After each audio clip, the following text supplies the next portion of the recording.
अंतर्राष्ट्रीय मानवाधिकार संगठनों का आरोप है कि इजरायल गाजा के खिलाफ व्हाइट फास्फोरस का इस्तेमाल कर रहा है। ह्यूमन राइट्स वॉच का आरोप है कि इजरायल ने गाजा और लेबनान के आम आबादी वाले इलाके में व्हाइट फास्फोरस का इस्तेमाल किया। एमनेस्टी इंटरनेशनल ने भी इजरायली सेना के पास व्हाइट फास्फोरस होने के आरोप लगाए हैं। वहीं इजरायली सेना ने व्हाइट फास्फोरस का इस्तेमाल करने से इनकार किया है। ह्यूमन राइट्स वॉच मानवाधिकारों की वकालत करने वाला एक अंतर्राष्ट्रीय स्वयंसेवी संगठन है। इस संगठन का कहना यह है कि इसे गाजा और लेबनान से जो फुटेज मिले हैं उनसे व्हाइट फास्फोरस के इस्तेमाल का पता चलता है। वहीं इजरायली सेना ने HRW के इन आरोपों का खंडन किया है। रॉयटर्स की रिपोर्ट के मुताबिक इजरायली सेना ने कहा कि व्हाइट फास्फोरस के इस्तेमाल के आरोप झूठे हैं। मानवाधिकारों की एक और अंतर्राष्ट्रीय स्वयंसेवी संस्था एमनेस्टी इंटरनेशनल ने एक्स पर बताया, एमनेस्टी की क्राइसिस एविडेंस लैब ने वेरीफाई किया है कि गाजा पर हमला करने वाली इजरायली सैन्य इकाइयों के पास व्हाइट फास्फोरस है। हम इसकी जांच कर रहे हैं। जो गाजा में व्हाइट फास्फोरस के इस्तेमाल जैसा लगता है, इसमें गाजा सिटी के एक होटल के पास हुआ हमला भी शामिल है। आपको बता दें कि व्हाइट फास्फोरस एक घातक केमिकल है जिससे स्किन बुरी तरह जल जाती है। व्हाइट फास्फोरस ऑक्सीजन के संपर्क में आने पर जलता है और तब तक ये जलता रहता है जब तक ऑक्सीजन की आपूर्ति रुकती नहीं।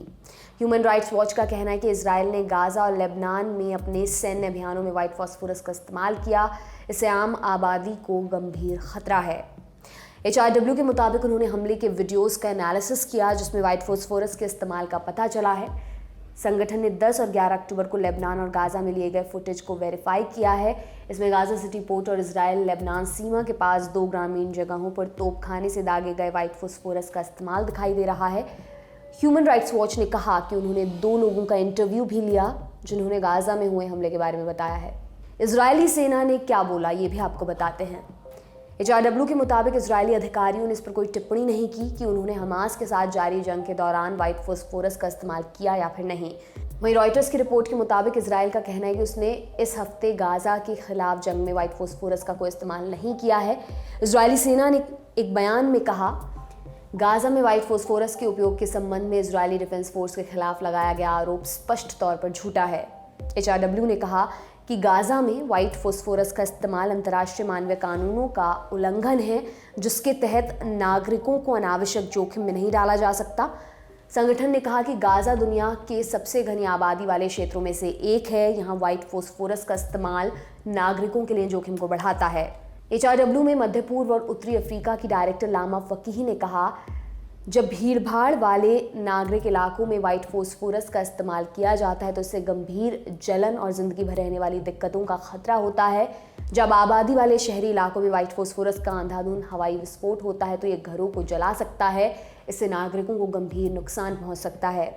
लामा फकी ने आगे कहा, नागरिकों को नुकसान से बचाने के लिए इजरायल को आबादी वाले क्षेत्रों में व्हाइट फास्फोरस का इस्तेमाल बंद करना चाहिए। उन्होंने कहा कि इस संघर्ष में शामिल पक्षों के लिए ज़रूरी है कि वो अपने नागरिकों को आगे और अधिक समस्याओं से बचाने के लिए हर संभव प्रयास करें। अब आपको ये भी बताते हैं कि व्हाइट फास्फोरस के इस्तेमाल पर नियम क्या कहते हैं। HRW की रिपोर्ट के मुताबिक इजरायल ने गाजा में पहले भी व्हाइट फास्फोरस का इस्तेमाल किया है। उसने साल 2009 में गाजा पर बमबारी के दौरान बड़े पैमाने पर व्हाइट फास्फोरस का इस्तेमाल किया था जिसकी काफ़ी निंदा हुई थी। वहीं 2013 में इजरायली सेना ने इजरायल के हाई कोर्ट में एक याचिका के बाद कहा था कि वह असाधारण परिस्थितियों को छोड़कर आबादी वाले क्षेत्रों में व्हाइट फास्फोरस का इस्तेमाल नहीं करेगी। 1980 में यूनाइटेड नेशन में सर्टेन कन्वेंशनल वेपन्स यानी कि CCW कन्वेंशन हुआ था। इसके प्रोटोकॉल 3 के तहत नागरिक क्षेत्रों में हवा के रास्ते आग लगाने वाले हथियारों के इस्तेमाल पर रोक है, लेकिन इस प्रोटोकॉल में आग लगाने वाले उन हथियारों पर प्रतिबंध में ढील दी गई जिन्हें ज़मीन से लॉन्च किया जाता है। इसके अलावा प्रोटोकॉल 3 केवल उन हथियारों पर लागू होता है जो आग लगाने या जलाने के लिए ही मुख्य रूप से डिज़ाइन किए होते हैं, लेकिन व्हाइट फास्फोरस को मुख्य रूप से आग लगाने वाला हथियार नहीं माना जाता रहा है। शुरुआत में केवल रोशनी करने या सिग्नल देने के लिए सेनाओं में इसका इस्तेमाल किया जाता था, लेकिन इजराइल और कुछ अन्य देशों ने इसे हथियारों में इस्तेमाल किया। इस कारण ऐसे हथियार प्रोटोकॉल 3 के तहत प्रतिबंधित नहीं हैं जिनमें इस केमिकल का इस्तेमाल होता है।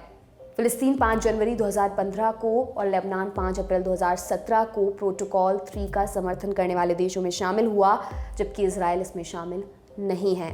वहीं दोनों तरफ से इस जंग में मरने वालों की संख्या लगातार बढ़ती जा रही है। इजराइल में हुए हमलों में जहां 1400 से ज़्यादा लोग मारे गए हैं, वहीं इजराइल की तरफ से जवाबी कार्रवाई में गाजा में 2700 से अधिक लोगों की मौत हो चुकी है।